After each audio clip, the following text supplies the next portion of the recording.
Hello, everyone, and a very warm welcome to another interesting session for Employee Center Academy. This is part of Live on ServiceNow series that we do every month. And this is Smriti Gupta, Outbound Product Manager with Unified Employee Experience Team. We do these Employee Center Academy sessions every month where the product team and the engineering team provide you a feature deep dive and technical guidance how to deploy a particular functionality on Employee Center and related capabilities. In our previous sessions, we have covered topics like employee news, experience feedback, design techniques, multi-phase deployment strategies, and more.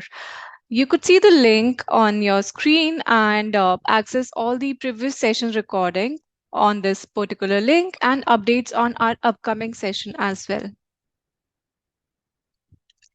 Some ground rules before we begin with this session. So these sessions are for you to interact. Please feel free to post your comments on the chat panel, and please feel free to use the Q&A panel to uh, ask your questions related to this particular topic. We'll be conducting a couple of polls during this session as well. So please do interact during those polls as well to help us help you better and get the maximum insights from what you have been deploying so far. And the session recording and slide deck, this will be shared on community. The SLA is typically 7 to 10 days. So I'll be sharing the link on where you could kind of visit back for the slide deck and recording. So today's topic is very exciting because we have been receiving loads of queries around how can we manage our portal performance or how could we optimize our portal performance. So the topic for today is managing portal performance. The agenda that we'll be covering today, we'll be going over a very brief introduction about the portal performance. Why is it relevant? How can it impact your organization? Then we'll be deep diving into some of the portal blocks that actually impact your portal performance. We'll be proceeding with providing you best practice recommendations that we suggest you to follow so that you could optimize the performance for your portal or keep track of it and tune your performance accordingly. And then we'll be ending the session with the demo of the performance test widget and other functionalities that we have been talking about throughout this session. We'll try to cover the Q&A throughout the duration of this session, as well as try to reserve last 5 minutes dedicated for Q&A. So please keep those questions coming. For today's session, we have the full house from our tech team here. So Rohan, he would be taking over the presentation for this shortly. He's joined by Veera, Nishant, Rafa, and Piyush. So Rohan, over to you for your introduction and then for the session. So, hello everyone, this is Rohan. Greetings from Santa Clara. I am based out of Santa Clara. I've been with ServiceNow for a while, and I'm excited to share what we have done with the portal performance and what are the best practices around it. And very happy to know what your challenges are, and maybe if you can share them while you chat, that'll be great. So, having said that, maybe can I get some reactions on if you are a developer, maybe you could do a upvote, or if you are a non-developer, do kind of any other reactions to start with, if that's a possibility on the Zoom. I'm not sure, but let's see. I know we have some reactions are not available. Okay, perfect. That's fine. All right, so let's get started. If you want to go on the next slide, please. So in this session, we will be going over the portal performance. Probably next slide. So what we usually get when we are looking at cases is customers tell us that there's a poor portal performance. The users who are using it are completely dissatisfied with the use of it. And as a content generator and employee communications team in the organizations, they say that the service delivery is not complete or it's inefficient. And that's where we start looking into the instance, and then we kind of identify problems and share that with the customers. But what essentially we want out of this session is you guys should have some tools around it to do that yourselves, and that's this session is all going to be all about. I know Rafa has raised his hand, so Rafa, you want to add anything else in this? Oh, sorry, no, it was a mistake. Sorry. Okay, not a problem. All right, yeah, let's go to the next slide.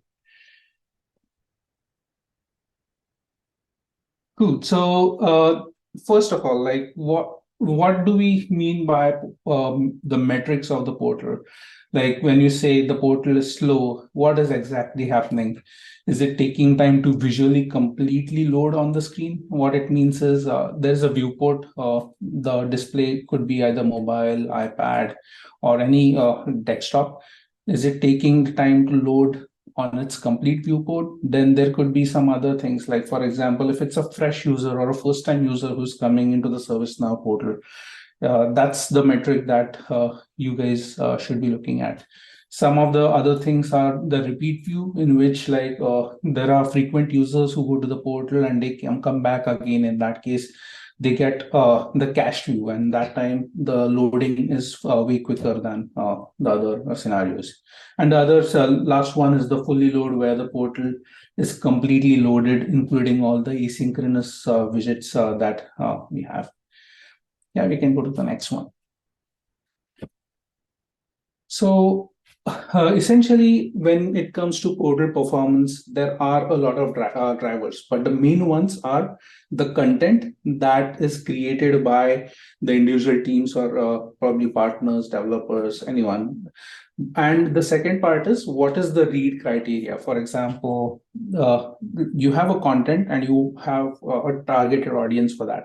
So there needs to be a read criteria. So these are the two main criteria that could cause performance bottlenecks as well. And I'll go deeper into it as we proceed in this session.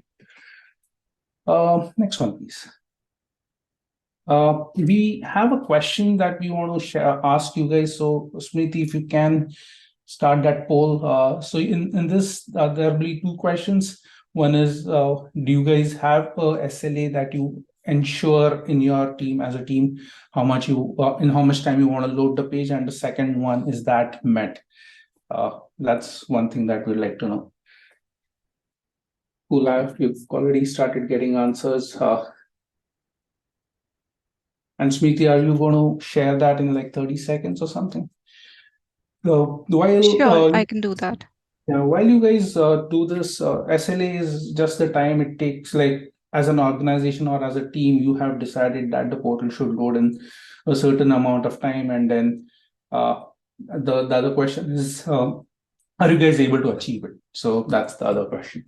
So yeah, we have maybe just let's give another 10 seconds to go. And yeah, feel free to put on the chat also as an option if you don't find any relevant options there. Yeah, I think we can share the results. So yeah, as you can see, if you guys can see the metrics, less than 5 seconds, that's pretty good. Less than 10 seconds also. And then what I'm seeing is, which is also a good number, 67% say yes. So that's actually a great number, and it's a great insight, because that's kind of very critical that if you have a SLA and you're meeting that, that's one of the success that you guys are kind of already achieving.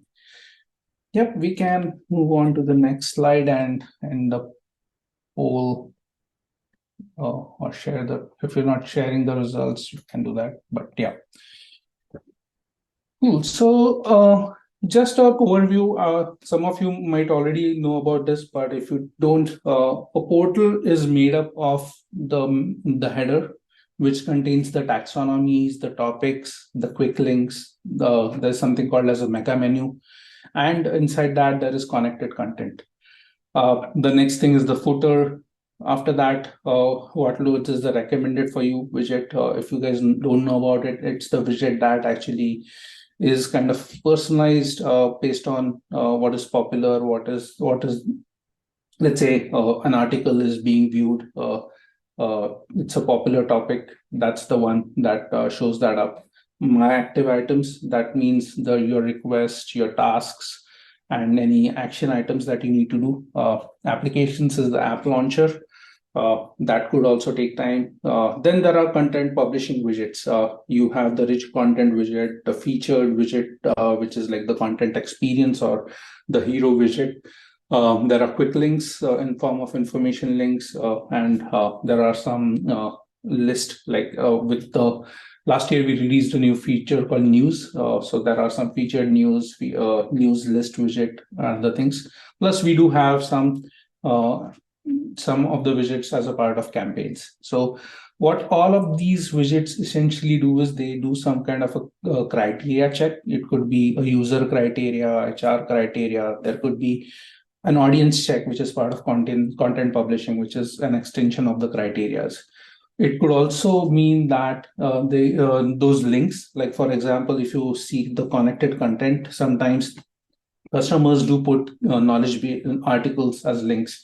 So while the page is still loading, we go through each and individual article link and see if that link is accessible. So KBs, catalogs, and all are checked. In some of them, if you are using like non-scripted user criterias, those are cached. But if you're using scripting to write your user criterias, then they are not cached. And then there could be some queries that could also be impacting. So these are the portal side of the blocks that actually drive the performance of the page. So this is something that everyone should have a look and reevaluate, is one of the things that we are saying. Yeah, we can move on to the next slide, unless Veera or probably Piyush, if you want to add anything, you see any other blocks that I've not mentioned here, or if you want to speak anything more on this.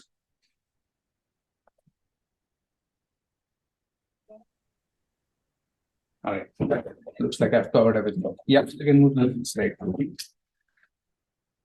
Some more driving blocks. So inside the content, we do have some things like images. We do have videos, and those images could be bigger images, like 5 MB images. That's what we've seen sometimes.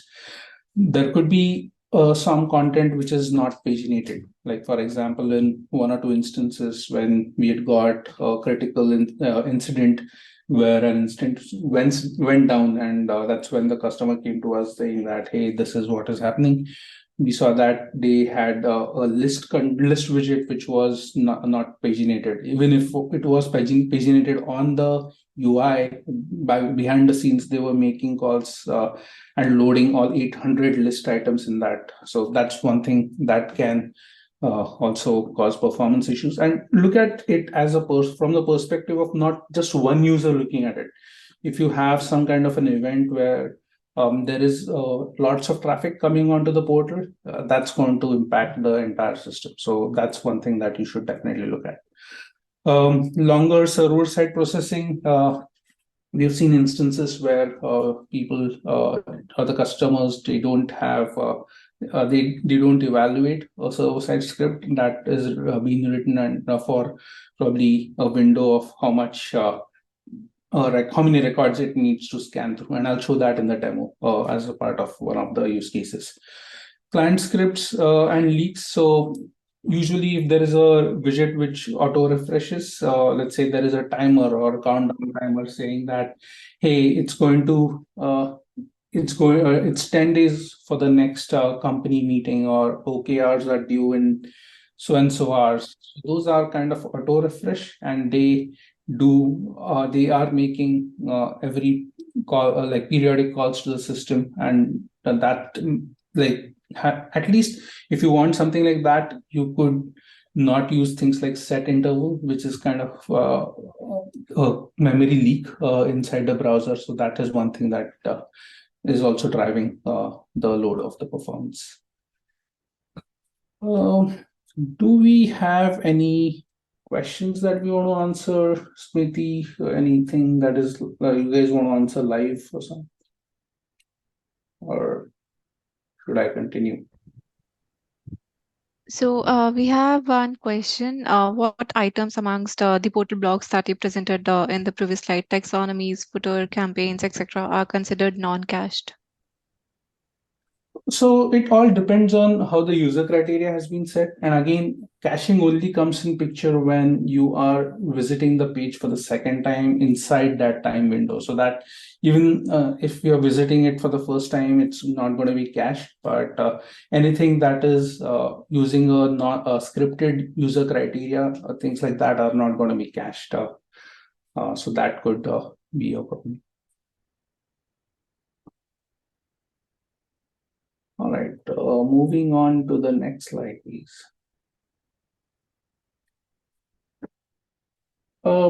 Let's now, we know these could be the problem areas. The next set of the presentation is going to be more of how we can do some either developer side quick wins, and some of them, some others are content manager decisions, or probably the team that is driving the content on the portal. Those are some of the things that I'm going to go through. Yeah, we can go on to the next. And I do see some questions in the chat as well. I'm just going through them.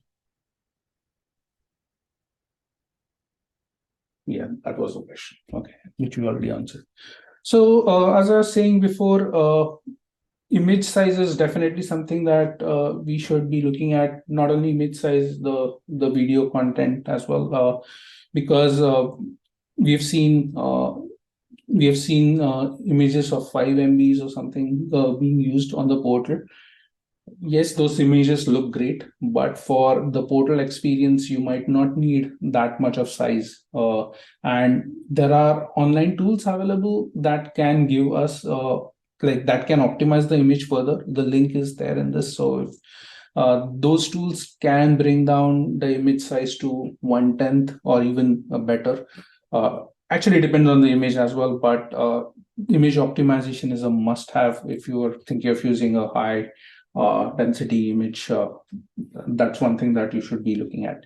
The next thing, which is really a quick win, is like if you're using an image, there is a parameter called -t, and I'll show that in the demo. So if you look at the URL that I've shown, you'll see that you can pass those parameters in the image source, and that would also optimize it further when it's trying to download it from the source, like from the attachment. The other solution is CDN. We do have documentation for that, so feel free to use that. With on the content publishing side, with the rich content widget with the latest release. I think it is the Feb release, if I'm not wrong, if Rafa is still around. But with that, we have opened up the HTML edit on the rich content. So you guys can go and set CDN source in that as a option. And we are still improvising on that. So that's another thing to look at. The next part is the third-party libraries. The options that you could definitely use, because the platform does allow to attach third-party dependencies in terms of fonts and other libraries that you want to use. Like if I want to use a chat plugin or something, like a JS library that is there, yeah, feel free to use it, but try to use the minified version, because that is going to save a lot of time while it's being downloaded. Things to look at is, can those libraries not be required on the home page? If you need the libraries, can that be part of a further down the line download? So that's another thing to look at. Like, don't have non-minified libraries as a part of this. And we've done a lot of optimizations in that in the last year and a half, where we also have done our minification of our libraries that we use on the platform inside the portal. Use standard fonts. Custom fonts do look good sometimes, but they take a lot more time to load the page. So that's another thing. Server-side processing. As I said, avoid using scripted user criteria. Uh, or if it's the only option, do check it for performance. That's a specific thing that we as a team should be looking at, because it's like when you create content, there's going to be thousands of content inside that homepage, and every such content or item is going to use some kind of criteria. So that needs to be evaluated. So keep that in mind. As I said earlier, try avoid using the countdown timers or any uh, kind of periodic checks like score refreshes or something like that. That is going to take some time. If you do want it, create a specific page and have it there, but consider homepage as your landing page, and then that page has to be super optimized. Otherwise, if it's taking like 15 seconds, 20 seconds, it's not going to be fun for the employees to come and join, get on the portal. Yeah, we can go on the next one, please. So this is more for the content managers. This is a specific persona in content publishing, but I would say this is not only for content managers. Let's say you are owning the entire menu of the employee center portal. Probably it is a very best practice to evaluate the information architecture. How much level of depth do you want on the mega menu? Are the quick links in form of the quick links widget on the homepage? Do you need 20 or 50 quick links on that? Are they more relevant? Or you could just use 2 to 3 quick links, which are really popular. The next one is dynamic topic microsite. So I'll try to show that in the demo, but we've seen instances where customers having home pages with like 8 to 10 quick links widgets, and each of them that is evaluating some kind of a criteria again, as I said, but those are quick links which are travel related, maybe benefits related, and maybe they don't need to be on the homepage. So that's another thing to look at. There can be cases where you want to do some kind of task counting, some approvals counting. We've seen customers do use some things like set limit, which is a technical term to set how much data you want when you're querying. So again, reevaluate if you need 1,000, because if you just want to show 10 plus, that could be a criteria that you should be definitely using, because that's going to save a lot of time. I'll be also showing the rich content widget and how it can save the loading of the page, and also optimizing how it can optimize the can reach to just one versus I'll also walk you through a use case that we'd seen last year with a customer. So I'll be showing that in the demo if we reach and if we have some time. That's about this slide. Before we move on to the next one, do we have any questions, Smriti or Prakar, Piyush, or Veera? Do you answer anything or add? Probably this is something we could address. So a lot of our attendees are asking, what is the recommended best practice for load time? Do we have any recommended SLA for the employee portal load time? And how can we go about checking this page load time? Oh, that's a great question. So, yeah, we as such don't have any recommendation, because we feel you guys own the content and everything what's there on the portal. So, but I would say the user gets distracted over, let's say, 5 seconds. So that could be one of the things that you could look at as the loading time plus some other things. So, but yeah, we don't have a recommendation on that because again, it's your decision. But as an employee, I would love to have that page loaded within 5 or 10 seconds at the max. Any other questions? Meera, you want to add anything before we jump on performance? Piyush, any experiences that you want to share? No, Rohan.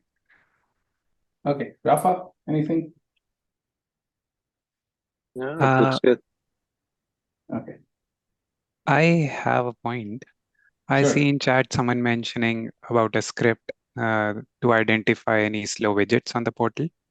So I just want to address the fact that you don't need to use any custom scripts or go anywhere. Within the portal, the admins have a widget available to them. That's a performance indicator. And once you click that, it will just list out all the widgets that are on the page and how much time they are taking to load.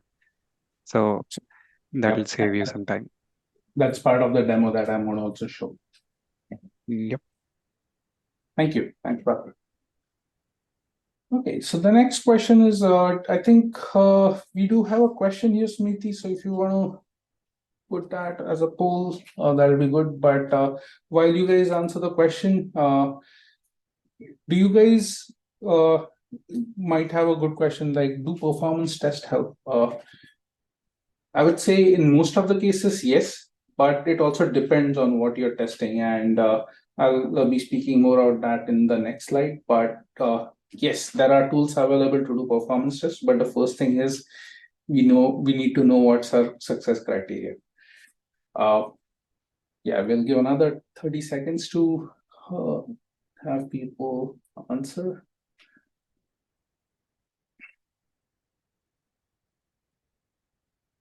And we'd love to hear if you want to share what are the tools that you use for performance test while this poll is running on, so that if anyone of the audiences would like to use them, that'll be an awesome community share. So feel free to share your performance tool that you use, your experiences, and then we'd also love to hear your stories of how you guys worked on the performance and how did your SLAs improve in that sort. So please share your stories on the chat. Cool. I think we are ready for the sharing the results. So 37% have already ensured that it's part of the continuous improvement, which is great. We see some of them saying every 6 months, plan to do in the future. Awesome. That's great. So we do have that. So that's very insightful to know. All right. Let's move on to the next slide.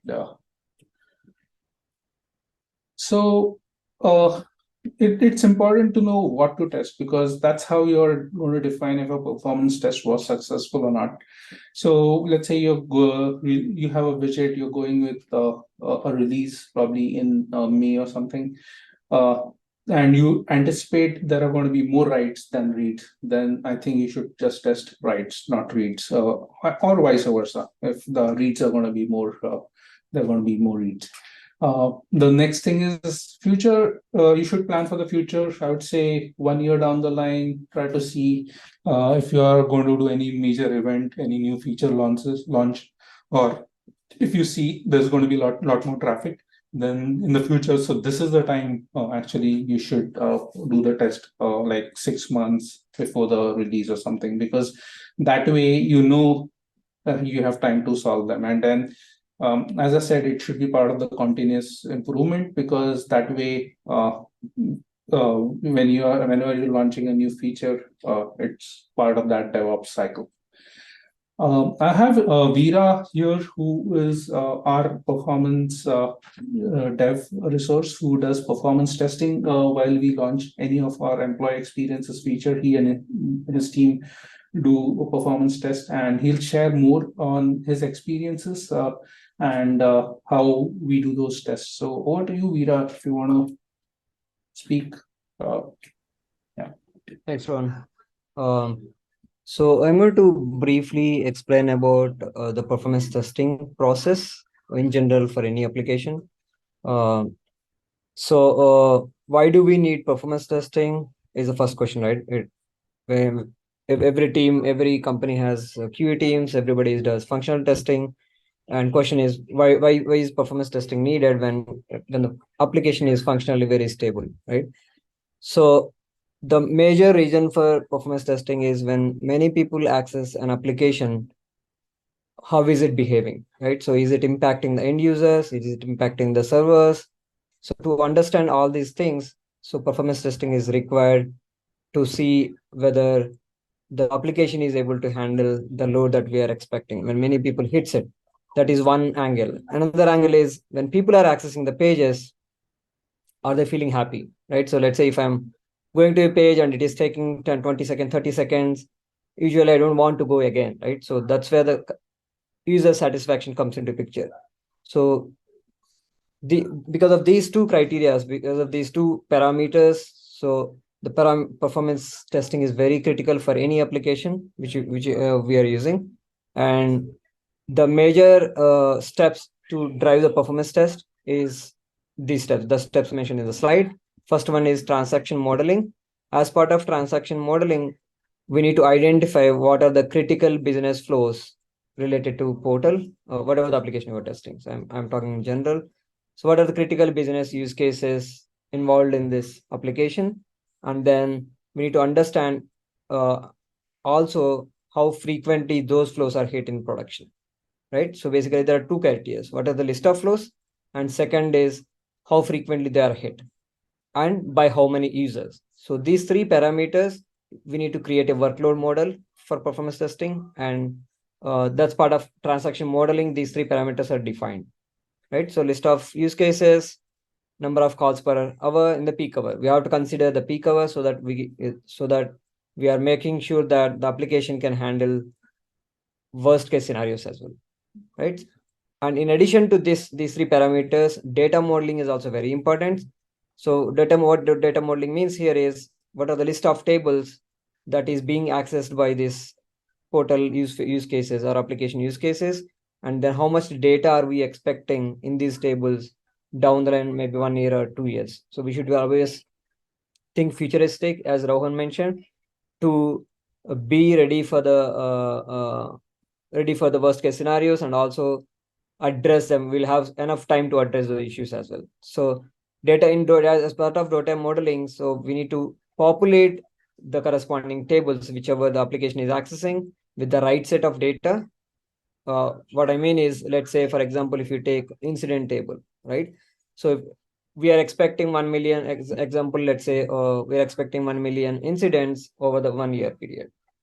If all the incidents are in open state, it's not realistic, right? Usually IT agents keep on working them and then keep on closing them. So the right way to distribute them is maybe 70%, 80% should be closed, and then 20%, 10% should be open, something like this, right?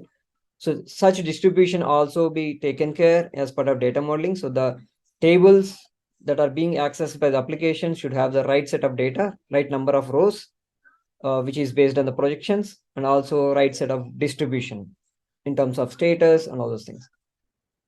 And next, after we define transaction modeling, which is workload model, and also create the data, decide on the data, how much we want to create, how much distribution we want to create. Then the thing is, where do we want to create? So do we need a small instance? Do we need a big instance? And all those things. Ideally, for performance testing, we should always test in an instance similar to production, right? So if a production has Petasys database, we should also test the performance testing on Petasys database. If it has 30 nodes, we should test on 30 nodes instance.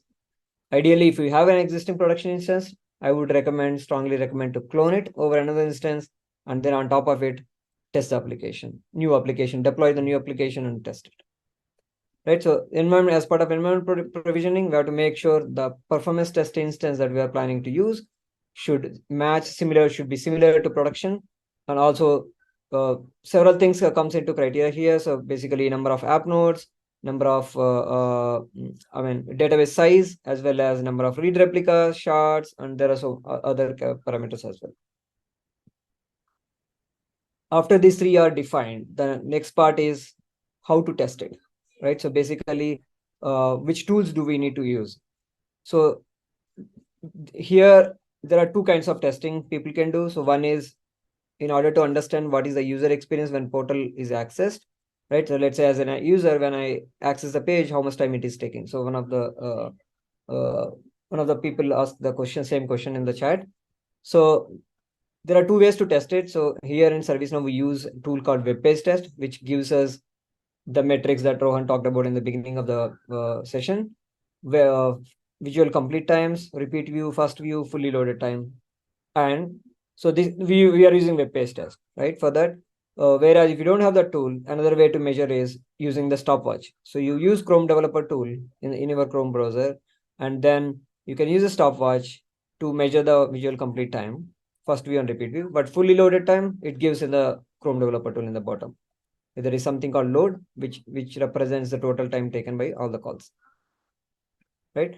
So this is for single user. When you are testing, when you want to see how much, when there is no load on the system, how much time it is taking, or under load, how much time it is taking. So you can use these methodologies to measure the page load time.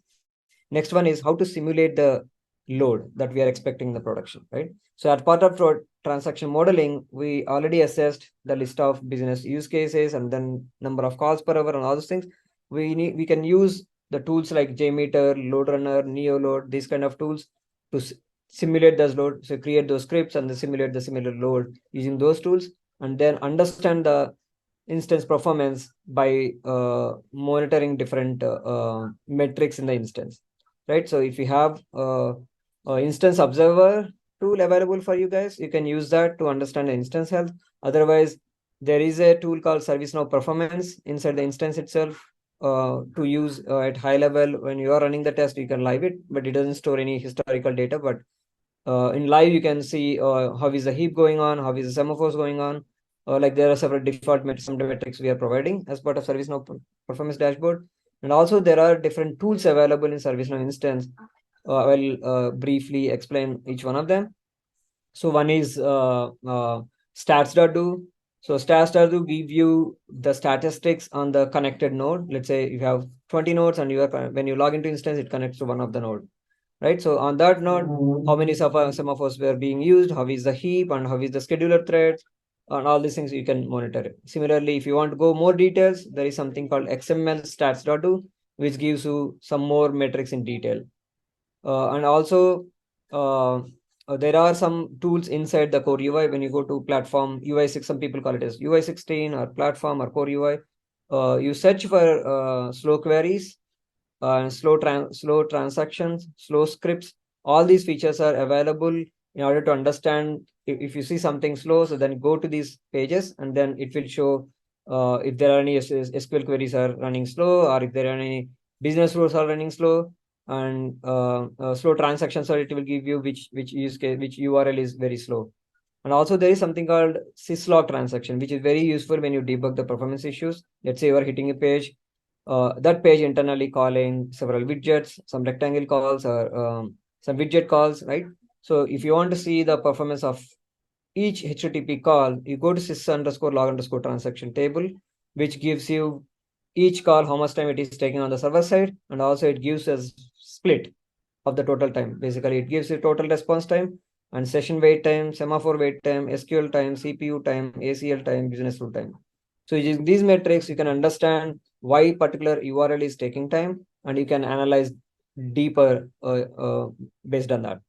And also there are some features for admin available, like debug SQL. You can analyze your SQLs in detail, which SQL is taking time.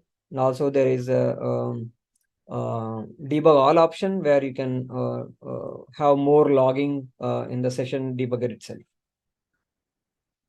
Right. So, and what do we? I think I'm covering the last question, last bullet point as well here. So, using these tools, you can analyze your load test, whether it is going well or bad, and then based on that, you need to debug using the same tools that I mentioned, and then have keep tuning. It's a life cycle, right? It's a cycle. So you run the test and then find out what are the issues, and then debug it, fix it, and then run the test again until your SLAs, whatever the SLA defined in our company is achieved. So any questions?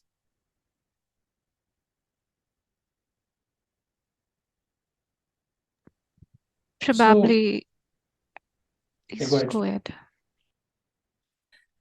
So a couple of things that I would like to add is, yes, I might show some of the tools while we are doing this demo. Things to also look at is like I've seen several questions on SLA, so just wanted to iterate. And don't look at SLA as just a single user test to see how much time it takes, but look at SLA as from a more performance thing where imagine like 500 users coming in because of an event or something, and they trying to log in, and that's where the SLA would be definitely more impactful. So look at it from that perspective. We don't have on the platform, we don't have a way where you can enter the SLA and then that SLA is met. It's all about the content and the read roles it has. So SLA is a kind of a the expectation that you can set as a part of your continuous improvement practice. And I'll show how to measure that for one user as well from the browser. Also would like to add, if you guys don't have that infrastructure, if you don't have a team to do that, ServiceNow does provide performance testing as a part of probably an added service. So do reach out to the performance team, and there is a knowledge article. I don't know if I have the link right away, but I can definitely share it as a part of recording. So you could definitely reach out to our team and then get the performance testing done. There was another question about cloning that I saw. Like if I'm cloning from production, will I have the same nodes? No, you may not. But again, you'll have to work with your account executive. Tell them that, hey, you want to do this performance test. You would like to have so and so nodes. No, and the reason is like this event happening, and we want to do that test. So that's how you could reach out to, and the account executives are very responsive around that. So. Any other questions? Health scan. There's will these results show up in our health scan? Health scan is probably a dashboard. I'm saying that there's another performance dashboard that we have on the instance, which I'll show as we get into the demo. Yeah, we can go to the next slide. Thanks, Veera, for this. As I said before, let's say you are anticipating a special event. Let's say interns joining the company, new product managers hiring, new early in the career employees joining or onboarding, and you have an event. I would say avoid directing that traffic to the homepage, because the homepage has a lot more widgets than which are needed for those special events. And I'll show you how that event can be handled using rich content. So try to see that those special events, they don't really need to land on the homepage, because homepage has now active items recommended for you. The menu is going to be there, but other things might not be really required for that special event. So that's one thing. And then if you have a big feature that you're planning to launch, it's always a good idea to launch it with a smaller audience, get that feedback, and then add more audiences and phases. So that way you can plan the load. That's how usually we see with lots of companies doing these days. Like if you are a software company, they also do not want all the traffic to come in all at once. They have those CD practices where they would just launch it in a region or something. So that's always a good practice that we should have in our release cycle. Yeah, we can go to the next one, please. Again, the goal of performance should be that you should be able to identify the performance bottlenecks. with the tools that we already spoke over. And as a team, we are always improvising and trying to see if we can give more and more tools to you. So if you feel you need some tools, please let us know in the chat. And also, there's a support idea portal that we on our support site. So please put on your request both in the chat and there so that we can have a look at them. We are trying to constantly give some more tools and abilities where you guys can do that evaluation yourself. The other thing is try to set SLAs and then try to see like every new widget. Let's say you building a custom widget, whenever that's going to go live, do a before test, after set, and see if it's meeting the SLA. If not, go back to the drawing board and fix that. Resource optimization is kind of a big thing that everyone should look at. Consider it as in your complete release cycle. And then all of this are going to help you in your continuous improvement. There'll be like more positive responses from the employee or the users who are accessing the portal. So that should be the goal. If you are a performance team or someone who's owning the performance of the portal. We can go to the next slide. And then if there are any questions that you guys want us to answer, probably this is also a good time. Smriti, do you want us to answer any questions? Or I think we Rafa? are good to proceed with demo. Sure. Rafa, you want to add anything on the content publishing side? Any experiences that we had with some cases that we handled that was not covered here? Well, yeah, just in general, as you have already mentioned, right? Most of the times, the cases that we have, they have to do with scripted user criteria. They have to do with too many evaluations due to too granular, I would say, setup sometimes, or trying to meet a lot of use cases in the same use case and trying to evaluate everything at once instead of just basically partitioning the portal based on topic taxonomies. But I think that you covered most of it. Okay, cool. Yeah, let's move on to the demo. So what I'll do is also I'll grab the screen share, but in the demo, what we are going to go over is some of the tools that are already available, some optimizations that we can do, which are like a quick wins on images or any media that we have. We'll look at one of the slow server-side processing. We'll look at topic microsites, how to build those and what's the advantage. Big event microsite, which is similar to topic microsite, and then pagination and things to look at for. Yep. So I'm logged in as main in this, but an admin would also have the same level of access. So when we land on this, there is a ServiceNow performance dashboard that you can use as your first thing if you want to look at. There was an event that happened and there was you found that the instance was slow, or if you're running a performance test, we already have some of the data that you can use in the dashboard, where you can grab details with the time span and then the nodes that you have. So for example, this is just one node. It's a two node actually, so you can actually grab the data from this. So that's first help that is possible. It does give a lot of information about the transactions, and as Veera spoke about the Swiss transactions and all, it's trying to collect information from there and show as well. So that's this is a very resourceful tool that's available.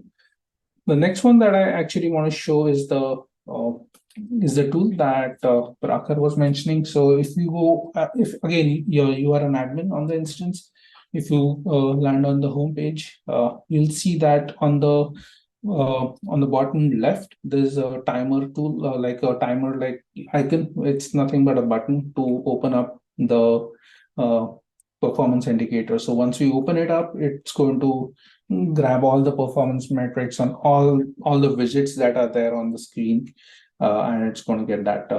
As far as I know, this does get data from all the out-of-the-box widgets. Prakar, correct me if I'm wrong. Or does it also get data from the custom widgets? Yes, it will get from custom widgets as well.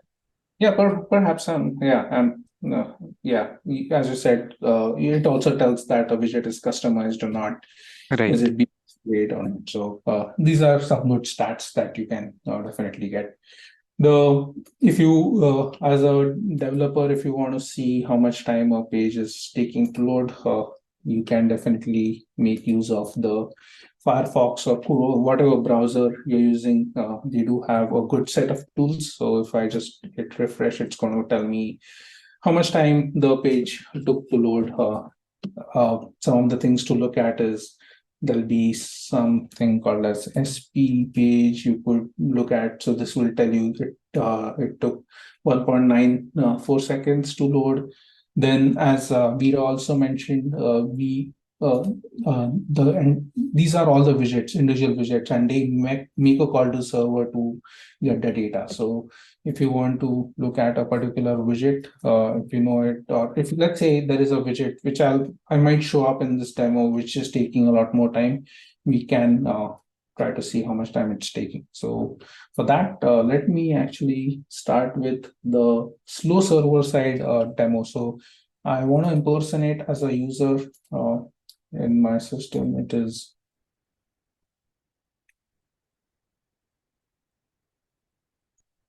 So Emily is a manager, and she is impersonating in the instance. So once she goes to the home page, let's see what is happening.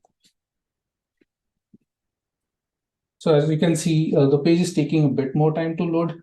You'll see those dots running in, and you'll see that the calls are taking a lot more time than as you saw before.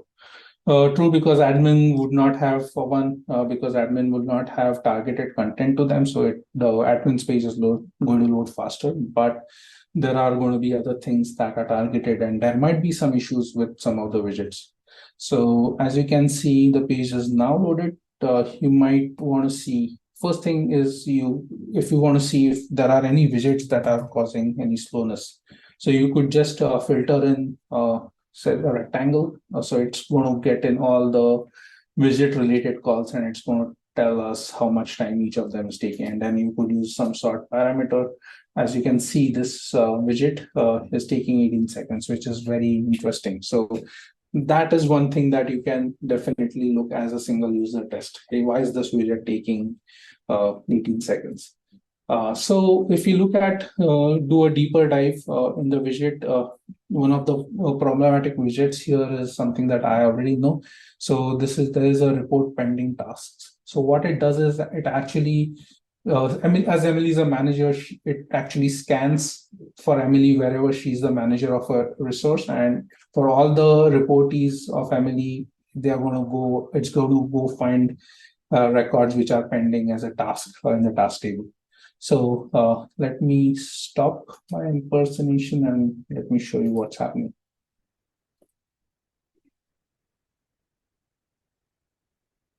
So I already know that there is a slow user criteria, and I've actually done it for simulation. So what this is doing is whenever a manager like Emily is signing up, it's going to scan through all the users who have their tasks, all the reportees and their tasks. So one thing to look at is, yes, there is something called a set limit, which must be used in things like this. But as you can see here, we are setting a limit of 1,000, and that's really not required on the portal. So that's one thing that you can go and quickly fix. So again, this query is just a sample. We should not be doing a query like this on the task table, to be frank, because task table you have lots of records. But if there is a requirement, then at least use set limit and be wise in setting what limit you really need. So that things like this are really going to like speed up the performance. So once you do fix that, the page is going to load faster in terms of the page load. That's going to happen. That is one thing. I think we are running out of time. I just want to quickly go through some of the other things. let's look at the image optimizations that we can do. So as I said, we did a feature where we can edit the HTML code. And if you look at this, there is an image that we're using. In this, we can just say t equals to small. And what it will do is it will, I think I messed up something. Let me see, what did I? Probably I don't need that.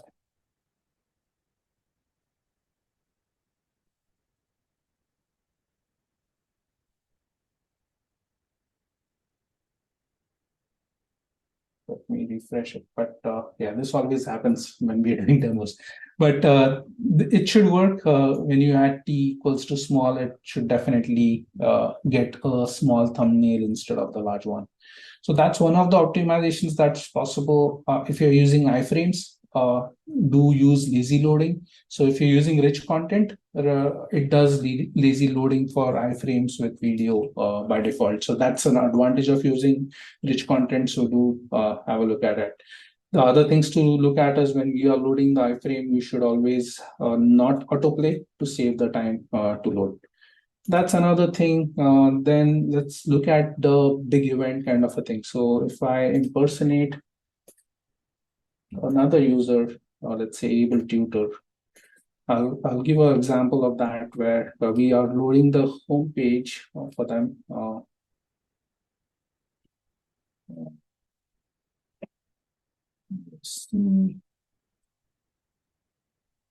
So you might see that for a user like able tutor,